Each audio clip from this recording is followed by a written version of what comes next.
जब आप सल्लल्लाहु अलैहि वसल्लम तीसरे आसमान की तरफ बढ़े तो वहाँ आपकी मुलाकात हजरत यूसुफ अलैहिस्सलाम से हुई, जो आज से लगभग 3600 साल पहले फिलिस्तीन में पैदा हुए। और ये बात तो हम सब जानते हैं कि वो मिस्र के बादशाह कैसे बने। आपने उन्हें सलाम किया और चौथे आसमान की तरफ गए, जहाँ आपकी मुलाकात हजरत इदरीस अलैहिस्सलाम से हुई।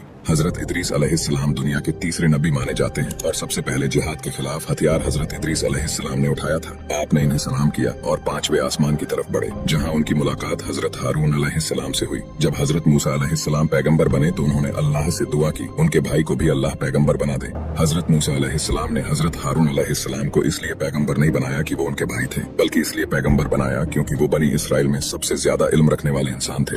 आपने उन्हें सलाम किया और आप सल्लल्लाहु अलैहि वसल्लम छठे आसमान की तरफ बढ़े, जहाँ उनकी मुलाकात हजरत मूसा अलैहिस्सलाम से हुई, जिनका जिक्र कुरान में सबसे ज्यादा हुआ है। हजरत मूसा की स्टोरी